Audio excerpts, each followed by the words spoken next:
संघ भाजपच्या विचाराचा माणूस प्रभू रामचंद्राच्या मंदिरामध्ये चोरी करू शकतो हे ऐकून तुम्हाला बसला की नाही, पण मला मात्र आश्चर्याचा धक्का नक्कीच बसलेला आहे. कारण आजवर आपण जे ऐकत आलो किंवा जे काही बोललं जात होतं की संघ विचारधारेची भाजपाची माणसं धर्म आणि देशाच्या प्रती त्याग समर्पण निष्ठेची भावना असलेली लोक, आणि वास्तवात जर आता चित्र काय दिसतंय ते यापेक्षा पूर्णपणे वेगळं. म्हणजे प्रभू रामचंद्राच्या मंदिरामध्ये चोरी करणारा, लबाड्या करणारा, भ्रष्टाचार करणारा संघाच्या विचारधारेचा माणूस असू शकतो का? का संघाची मूळ म्हणजे विचारधाराच तशी आहे का त्यांच्या आवाल्यातली काही मडकी कच्ची निघाली आहे? बरं, प्रभू रामचंद्राचं मंदिर पूर्ण झालं आणि पूर्ण झाल्यानंतर त्याच्या व्यवस्थापनामध्ये संघ भाजपानं जे काही वर्चस्व राखलं ते राखण्यामागे त्यांचा हेतू हा खरंच धर्माचा, आस्थेचा की राजकारणाचा होता?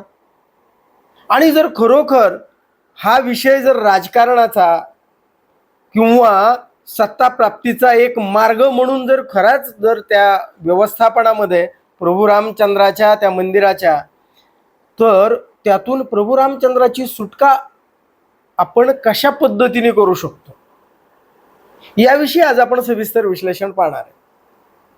तत्पूर्वी चॅनलला सबस्क्राईब केलं नसेल तर पहिल्यांदा जरूर सबस्क्राईब करा. प्रभू रामचंद्राच्या मंदिरामध्ये चोरी करायला कुठे गेले तर मंदिरामध्ये. आणि माणसं कोण तर संघ आणि भाजपच्या विचारधारेची माणसं. म्हणजे व्यवस्थापनच मुळामध्ये या संघ भाजपनं आपल्या ताब्यात ठेवलेलं आहे.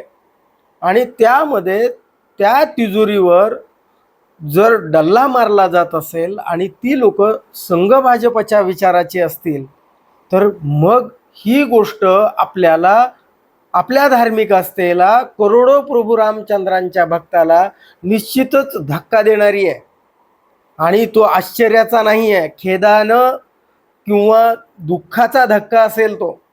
कारण अशी कुठे जाऊन म्हणजे धर्माच्या संस्कृतीच्या मोठ्या मोठ्या वल्गना गप्पा मारणारी माणसं आणि ती काय करतात तर प्रभू रामचंद्राच्या तिजोरीवरती दरोडा घालतात.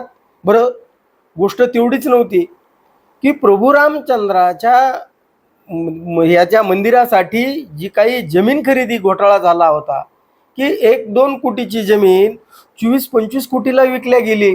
म्हणजे त्या जमीन खरेदीमध्येही घोटाळा केला होता म्हणे. आणि त्यावरही समिती बसली होती, आरोप झाले होते, पण त्याचा अहवाल अजूनही आलेला नव्हता. त्यातच ही दुसरी म्हणजे ही घटना अशी आहे की आत्तापर्यंत 1200-1250 सोन्याच्या चांदीच्या जड जवाहीर असलेल्या ज्या विटा होत्या त्या विटा सुद्धा गायब आहेत असा आरोप केला जातोय. आणि आता 8 आरोपी अटक झाली आहेत. पण यामध्ये प्रमुख जी लोक होती व्यवस्थापनामध्ये ती संघाची आहेत, भाजपच्या विचारसरणीची आहेत. त्यामध्ये चंपत राय असतील, प्रमुखामध्ये गोपाल राय असतील, अनिल मिश्रा असतील, आणि तो चंपत रायचा ड्रायव्हर टिन्नू यादव हा असेल. टिन्नू यादव सोडून म्हणजे हे तिघेजण मोठी जी आहेत ती बाहेर आहेत. त्यांना फक्त राजीनामा घेऊन मोकळं सोडलं जातंय की काय?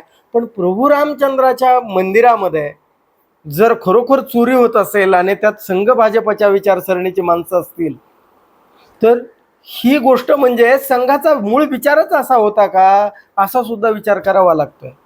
का संघाच्या त्या आवाल्यामधली काही मडकी जी कच्ची निघाली आहेत आणि ती भ्रष्टाचार करू लागली आहेत, चोऱ्या करू लागली आहेत, लबाड्या करू लागली आहेत, भ्रष्टाचार करू लागली आहेत. म्हणजे ही लोक संघ भाजपच्या विचारधारेची असल्यामुळं इतके दिवस त्यांच्यावर म्हणजे FIR फाडण्यासाठी लागला असेल का?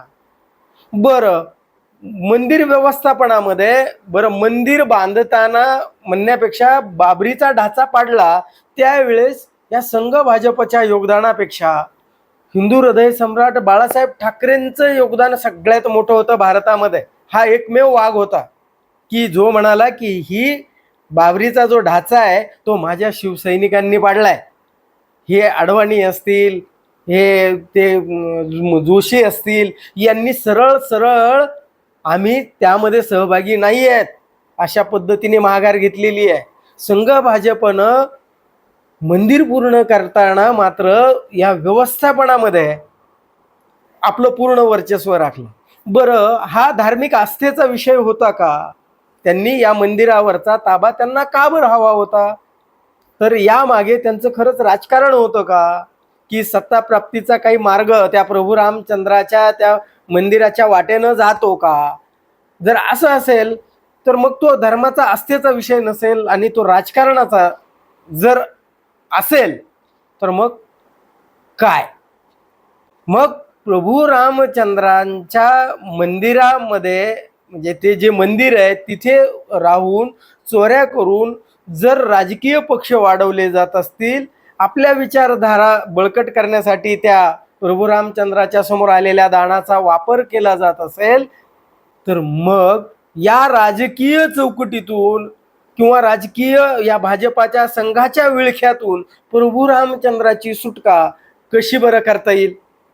तर यासाठी फक्त एकमेव मार्ग म्हणजे आता मात्र जेवढे हिंदू भक्त राम भक्त आहेत ना, त्यांनी एक मागणी करायला हवी. ती मागणी म्हणजे जे 4 शंकराचार्य आहेत आपल्या देशामध्ये, हिंदू धर्माच्या सनातनी धर्माचे पाईक म्हणण्यापेक्षा ते मुख्य प्रवर्तक मार्गदर्शक हे 4 शंकराचार्य आहेत.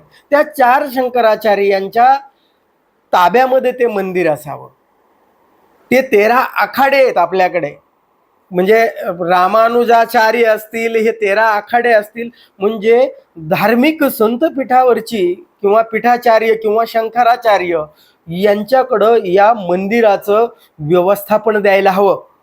अशी मागणी आता राम भक्तांनीच करायला पाहिजे की भाजपाईंनो, संघी विचारधारेच्या लोकांनो, तुम्ही आता प्रभू रामचंद्रांना तुमच्या चौकटीतून तुमच्या मुठीतून बाहेर सोडा.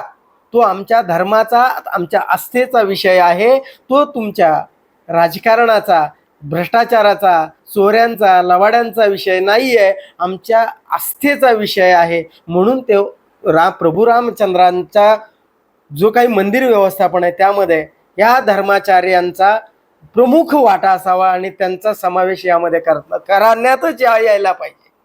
आणि दुसरी गोष्ट, हिंदू धर्मातल्या अनुयायांनी आणखी एक गोष्ट केली पाहिजे की जोपर्यंत की या प्रभू रामचंद्रांच्या त्या व्यवस्थापनामध्ये, मंदिर व्यवस्थापनामध्ये पीठाचार्य, शंकराचार्य येत नाहीत, तोपर्यंत आपण दर्शन घेत असताना प्रभू रामचंद्राच्या नावानं तिथं दान देणं म्हणजे या पापी लोकांच्या ताटामध्ये गेल्यासारखं आहे. म्हणजे दान सत्पात्री असावं. म्हणून दान देताना जोपर्यंत आपले शंकराचार्य किंवा आपले पीठाचार्य, आपले धर्मातले जे काही मुख्य लोक आहेत, म्हणजे महान जे काही संत महंत आहेत, ते जोपर्यंत या व्यवस्थापनामध्ये येत नाहीत, तोपर्यंत हिंदू धर्म जे काही धार्मिक वृत्तीची प्रभू रामचंद्राला मानणारा जो भक्त मंडळी आहे, त्यांनी इथे दान देताना थोडा विचार करायला हवा. याविषयी तुम्हाला काय वाटतं? आपलं मत कमेंट करून जरूर सांगा. आणि हा व्हिडिओ जर आवडला तर लाईक आणि शेअर करायला विसरू नका. धन्यवाद. जय महाराष्ट्र.